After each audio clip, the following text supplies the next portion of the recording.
एक दूसरे को डराने धमकाने का सिलसिला शुरू हो चुका है। जहीर साहब अब फ्लैट में रोते रहते हैं। अब तो कुकड़ी आपी भी मेरे लिए आवाज नहीं उठाती, अब तो वो भी गायब हो चुकी हैं।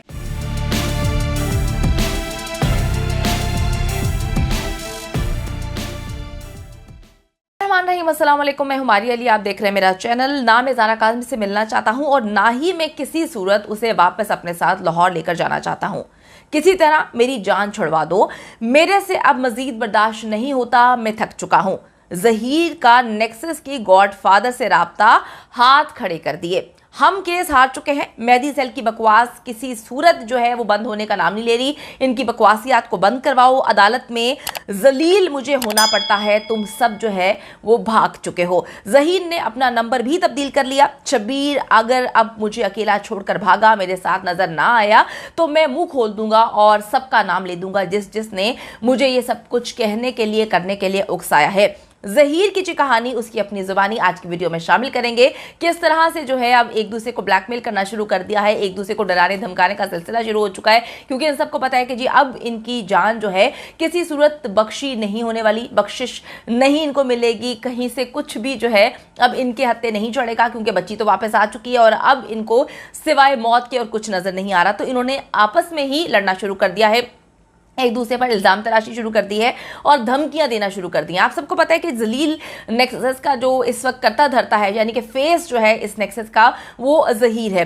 जैसे जैसे 16 नवंबर करीब आती जा रही है, जलील नेक्सस को अंदाज़ा होना शुरू हो चुका है कि जी उनके आखिरी दिन जो है वो स्टार्ट हो चुके हैं और इनकी जो है अब खैर नहीं, आगे बहुत बुरे हालात इनको फेस करने पड़ेंगे। जहीर ने जी अपनी सिम भी चेंज कर ली है। मेहदी काज़मी को धमकियाँ दी गई, फिर उनको डराया धमकाया गया, कभी तरले किए गए, कभी out of the court deals जो है वो की गई, नाकाम कोशिशें जो है वो हर तरह से लोग करते रहे। उसके बाद जहीर ने जी अब अपने हाथ खड़े कर दिए हैं कि मैंने जो है मुख्तलिफ पिक्चर्स और वीडियोस भेजकर उसको डराया धमकाया भी, मैंने पैसों की ऑफ़र भी की, मैंने ये तक कह दिया कि तुम्हारी बेटी से मुझे कोई लेना देना नहीं, ये भी कहा कि तुम्हारी छोटी बेटी जो है उनको तुम महफूज कर लो। हर तरह से मैंने हर चीज़ कर ली, लेकिन वो किसी सूरत डरने वाला नहीं है।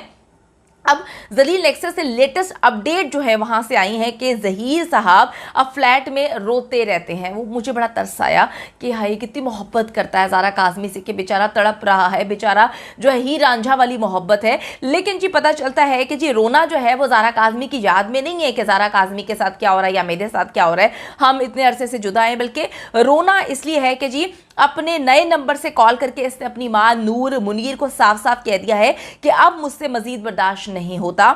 नूर मुनीर ने काफ़ी देर तक उसे तसल्लियां दी, उसको फिर जो है ट्रैप करने की कोशिश की, तो जहीर जी मजीद रोने लगा और कहा कि जी मुझे ज़ारा काज़मी किसी सूरत नहीं चाहिए, बस किसी तरीके से मुझे वापस लाहौर या हवेली रखा जो है वो पहुंचा दिया जाए। जहीर ने यह भी कह दिया कि अदालत में जी जलील मैं होता हूं, अदालत में सब उंगलियां मुझ पे उठाते हैं, लान तान जो है पहले दिन से इस केस में मैं बर्दाश्त कर रहा हूं।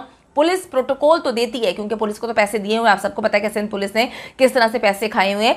और सिंध पुलिस के जो सईद रिंद साहब हैं आईओ, वो कहते हैं कि नूर मुनीर को जो है हमने पकड़ने की कोशिश की, लेकिन हमने छापे मारे, हम पकड़ नहीं पाए। मुझे बड़ी मज़ेदार बात याद आ गई। उसके बाद वो ये कहते हैं कि राय खुर्रम जो इनके पहले वकील हैं उनको पकड़ने की कोशिश की। अभी 2 दिन पहले ही हमारे एक बड़ी अच्छी एंकर है, उन्होंने जो है राय खुर्रम साहब को कोर्ट में देखा। वो आराम से आते हैं, अपनी केसेस भुगताते हैं और चले जाते हैं। और नूर मुनीर साहिबा पंजाब यूनिवर्सिटी में जाके काम करें, तो रिंद साहब खुदा का खौफ करें, आगे इस जहान के आगे भी जो है आपने जवाब दे होना है, तो झूठ मत बोलें। अच्छा जी, अब आप देखें कि वो अब तरले कर रहा है अपनी माँ के कि भाई मुझे इस केस से निकालो, मुझे बस हर हाल में यहाँ से निकालो, क्योंकि मैं परेशान हो चुका हूँ।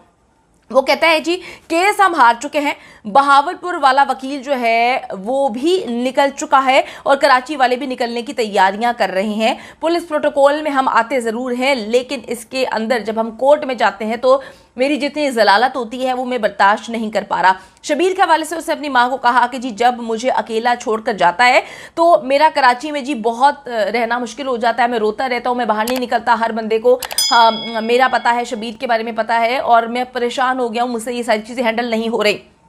वो कहते हैं सारा सारा दिन जो है वो मैं फ्लैट में अपने आप को कैद रखता हूँ, वहाँ पर टाइम गुजारता हूँ, शब्बीर खाने पीने की चीज़ें बाहर देकर चला जाता है, लेकिन अब जो है मुझे सिर्फ और सिर्फ जेल नज़र आ रही है। लाहौर और कराची वाले आहिस्ता आहिस्ता पीछे हटते हुए नज़र आ रहे हैं।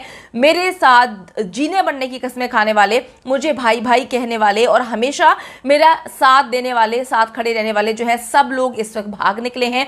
सब ने अपनी अपनी वीडियोस भी डिलीट करना शुरू कर दी हैं जो मेरे हक में बनाई थी, और वो ये कहते हैं कि मेरे हक में वीडियोस बनाने से अब उन्होंने तौबा कर ली है। अब तो कुकड़ी आपी भी मेरे लिए आवाज़ नहीं उठाती, अब तो वो भी गायब हो चुकी हैं। जब सब साथ छोड़ चुके हैं तो फिर मैं क्यों ज़ारा काज़मी के लिए जो है वो आवाज़ बुलंद करूं या उसके लिए जलील होता फिरूं या उसके लिए केसेस लड़ूं। आप सबको पता है कि ज़ारा काज़मी से मेरा कोई लेना देना नहीं था। आप लोग मुझे जैसा कहते गए हैं, आप सबको पता है कि जैसा उसको कहते गए हैं वो करता गया है। ना उसको कोई इंटरेस्ट शो हमने देखा कि कहीं से, ना उसको कोई मोहब्बत थी। उसको सिर्फ जो है ज़ारा काज़मी को ऑपरेट करने के लिए रखा हुआ था। जैसा जैसा वो बच्ची को कहता रहता था, डराता था, धमकाता था। आप लोगों ने ज़हीर की शक्ल देखी है, लोग समझते हैं कि जी वो शायद बड़ा मासूम सा लौंडा है, आंखें नीचे मुंह करके आता है और चला जाता है। जितना मक्कार अय्यार ये शख्स है, पिछले कितने सालों से लड़कियों को ट्रैप करता है। कुछ हमें मुख्तलिफ लड़कियों की जो पाकिस्तान से बाहर है उनको भी इन्होंने ट्रैप किया था, उन्होंने राब्ता भी किया था। उन्होंने बताया था कि हम अपनी शनाख्त जो है वो हम शो नहीं कर सकते, इस वजह से हमने उनको शामिल नहीं किया, क्योंकि अब वो अपनी ज़िंदगी में सेटल्ड हैं, किसी की शादी हो चुकी है, किसी के बच्चे हैं। लेकिन मैं आपको बताती चलूँ कि ये एक नेक्सस है, ये लड़कियों को जो है बेचते हैं। जो लड़कियों ने हमें बातें बताई थी जब केस शुरू हुआ था, तो यकीन करें पैरों तले से ज़मीन निकल गई थी कि ये लड़कियों को जो है किस तरह से गंदे अंदाज में इस्तेमाल करते हैं। लड़कियों से 2 नंबर किस्म के काम करवाते हैं, उनको दुबई भी भेजते हैं और बेच भी देते हैं। अच्छा जी, अब आप सबको पता है कि अब उसको सब अकेला छोड़ के जा चुके हैं, उसको पता भी चल चुका है। यह हकीकत है कि जी ज़हीर की बच्ची से कोई दिली लगाव नहीं था, कोई प्यार मोहब्बत नहीं था।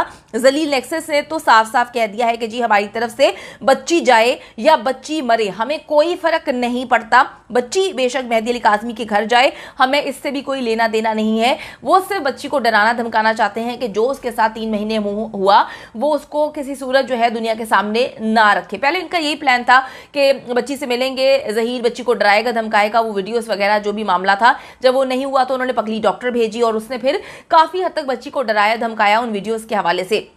लेकिन अब उनको पता है कि जी 15 तारीख को मुलाकात है, 16 तारीख को बहुत बड़ा फैसला आने वाला है इस केस में, तो अब हमें बच्ची तो नहीं मिलेगी, तो हम जो है सब कुछ छोड़ छाड़ के यहाँ से 9, 2, 11 हो जाए। अब जी मैं आपको बताती चलूँ कि ये सब सुनकर जी ज़हीर जो है ना इस वक्त हिम्मत मुकम्मल तौर पे हार चुका है। अब उसका बस नहीं चलता कि किसी तरीके से कराची से जो है वो फरार हो जाए, लाहौर चला जाए या हवेली लखा अपने घर चला जाए और यहाँ से निकल जाए। लेकिन जी सिचुएशन जो है वो ये है कि पुलिस किसी भी तरह ज़हीर को कराची से जो है वो निकलने नहीं देगी, क्योंकि उसने अब बहुत सारे केसेस भुगतने और उसने जेल भी जाना है। शब्बीर ज़हीर को जी गारंटी के तौर पर रखवा कर कराची से गायब हो जाता है, पैसों का इंतजाम करता है और इसी तरीके से वो कराची आता जाता रहता है। तो कभी ऐसा लगता है कि शब्बीर जो है अपने भाई को फंसा कर 9, 2, 11 हो जाएगा। ज़हीर को अब एहसास हो रहा है कि वो बुरी तरह से फंस चुका है, सब निकल गए हैं, लेकिन ज़ारा काज़मी केस में उसकी अब जान छूटने वाली नहीं है, क्योंकि ये सब कुछ हमें क्लियर है कि कौन क्या कुछ करता आया है। अब वो जो इनका गॉडफादर है उसको भी सामने लेकर आना है, क्योंकि अगर वो सामने नहीं आया और इन लोगों ने सारे इल्ज़ामात अपने ऊपर ले लिए तो डेफिनेटली वो बच जाएगा। वो फिर अपनी एक नई टीम बनाएगा, मुख्तलिफ तरीकों से लड़कियों को जो है वो ट्रैप करेगा, बेचेगा, तो ये सिलसिला तो चलता रहेगा। तो अभी मेन चीज़ ये है कि मेहदी अली काज़मी का साथ ना छोड़ें। अवाम से बड़ी कोई ताकत नहीं है। अवाम जब तक मेहदी काज़मी के साथ खड़ी है उसको इस बात पर यकीन है कि जी मुझे मेरी बेटी मिलेगी। अपनी बेटियों के लिए आवाज़ बुलंद करें, मेहदी अली काज़मी के साथ खड़े रहें।